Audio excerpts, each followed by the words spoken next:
Serikali ya Jamhuri ya Muungano wa Tanzania imetoa tamko rasmi la kukanusha vikali mno na kwa nguvu zote madai yaliyomo kwenye rasimu ya hoja ya kimataifa inayojumuisha tuhuma kwamba nchi hiyo ilikataza au kupinga marufuku ujio wa ujumbe wa kamati ndogo ya Bunge la Ulaya inayoshughulikia masuala ya haki za binadamu.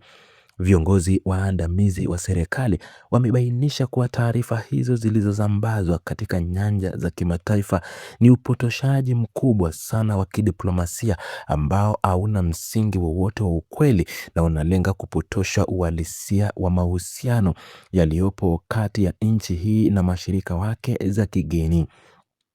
Katika ufafanuzi wake rasmi uliolenga kuweka wazi kumbukumbu za kiutendaji na kuondoa mgawanyiko wowote wa kiutawala, serikali imebaini kuwa haijawahi wakati wowote ule kukataa kushirikiana na Bunge la Ulaya katika masuala mbalimbali ya kimaendeleo na kijamii. Mamlaka zote husika zimesisitiza kuwa nchi haijapinga ziara hiyo kimsingi wala haijawahi kuonesha nia ya kuizuia mijadala inayohusu ustawi, bali suala hilo lililojitokeza lilihusu muundo wa muda na maandalizi ya kiutendaji wakati ombi hilo la kutaka kufanya ziara lilipowasilishwa mbele ya mamlaka za serikali. Serikali imefafanua kwa kina kuwa uratibu wa kuomba kusongezwa mbele kwa tarehe ya ziara rasmi ya kidiplomasia ni jambo la kawaida kabisa linalofanywa na nchi au taasisi yoyote ile duniani kutokana na sababu mbalimbali za kiutendaji na za kimaadili ya ndani. Hatua hiyo ya kiutawala haipaswi hata kidogo kutafsiriwa kama mgando wa mahusiano au kama ishara ya kukataa ushirikiano wa kimkakati kati ya pande hizo mbili zinazohusika katika diplomasia ya kimataifa. Madai yanayovuma katika nyanja za kimataifa kwamba Tanzania haitaki kabisa kushirikiana na taasisi za Ulaya yanapingwa na ukweli na wapo pamoja na matukio ya dhahiri yaliyofanyika hivi karibuni ambapo mnamo tarehe 8 mwezi Juni mwaka 2026 nchi ya Tanzania na Umoja wa Ulaya zilifanya mazungumzo makubwa sana ya kisiasa ya ngazi ya juu.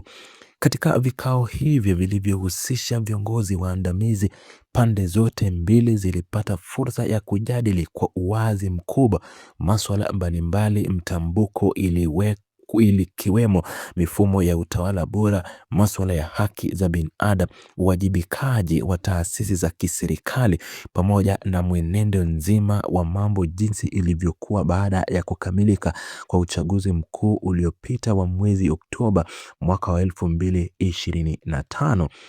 Taarifa hiyo rasmi ya serikali ikiongeza kuwa nchi imekuwa na mwendelezo mzuri wa ushirikiano wa karibu sana na idara ya mambo ya nje ya Umoja wa Ulaya pamoja na Kamisheni ya Ulaya katika nyanja zote za kimaendeleo. Ushirikiano huu imara unajumuisha pia nchi na wanachama wa umoja huo zilizopo chini pamoja na mwakilishi maalum wa Umoja wa Ulaya anayeshughulikia masuala ya haki za binadamu katika mambo yote yenye maslahi mapana kwa pande zote mbili zinazohusika. Msimamo huu dhabiti uliotolewa na mamlaka unakuja kuweka bayana kuwa uhusiano wa kidiplomasia kati ya Tanzania na Umoja wa Ulaya unabaki kuwa imara sana na unafuata misingi mikuu ya kuheshimiana huku kukiwa na milango iliyofungwa kwa ajili ya majadiliano ya mustakabali wa maendeleo na haki za binadamu.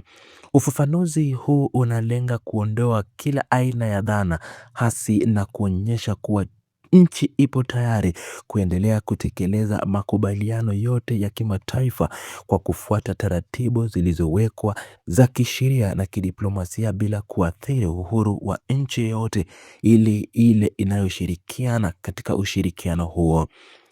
Bali na hayo yaliyoelezwa, Serikali pia imesisitiza kuwa ripoti ya rasimu zozote zinazojumuisha tuhuma hizi zinapaswa kuangaliwa kwa umakini mkubwa, kwani zinatofautiana kabisa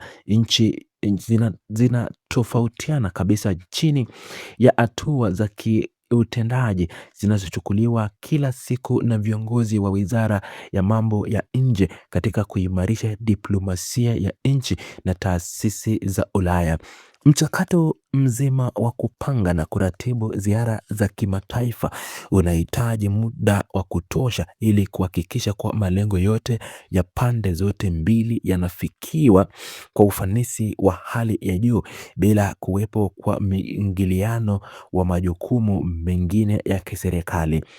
Mabadiliko ya tarehe na muundo wa muda yaliyoombwa na serikali yalitokana tu na uhitaji huo wa kupanga mambo vizuri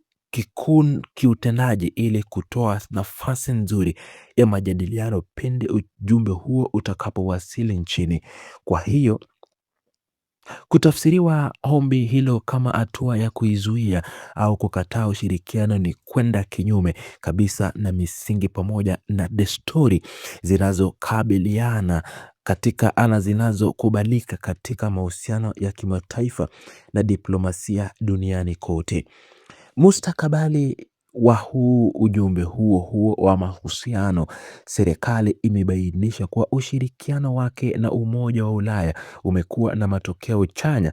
katika sekta nyingi, na vikao vya tarehe ya 8 mwezi Juni vilihusisha majadiliano ya kina kuhusu mwenendo wa mambo baada ya uchaguzi wa mwezi Oktoba mwaka 2025, ambapo viongozi walichambua mafanikio na changamoto kwa uwazi mkubwa. Majadiliano hayo ya kisiasa ya ngazi ya juu yanadhihirisha kuwa nchi iko mstari wa mbele katika kujenga mifumo ya uwajibikaji na utawala bora kwa kushirikiana kwa karibu na mashirika ya kikanda na kimataifa.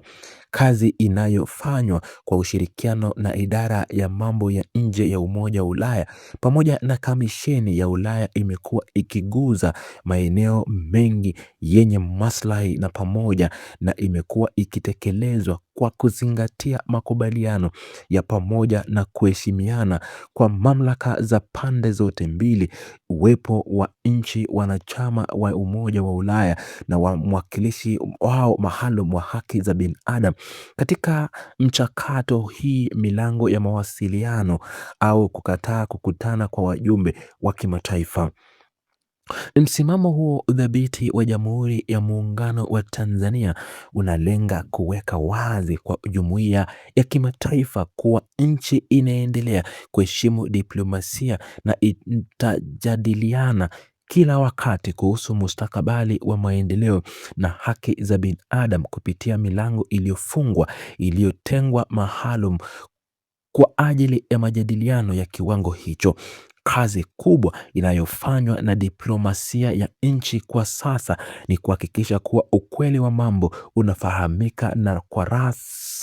rasimu yeyote inayolenga kuwasilishwa picha hasi inarekebishwa kwa kutumia taarifa sahihi za kiutendaji. Uhusiano imara uliopo sasa unaendelea kulindwa kwa misingi ya usawa na kuheshimu mamlaka ya ndani ya nchi, huku ushirikiano wa kiutendaji ukichukua nafasi kubwa katika kuratibu ziara na mikutano yote ya kidiplomasia itakayofanyika hapo baadaye kwa maslahi mapana ya pande zote mbili zinazohusika.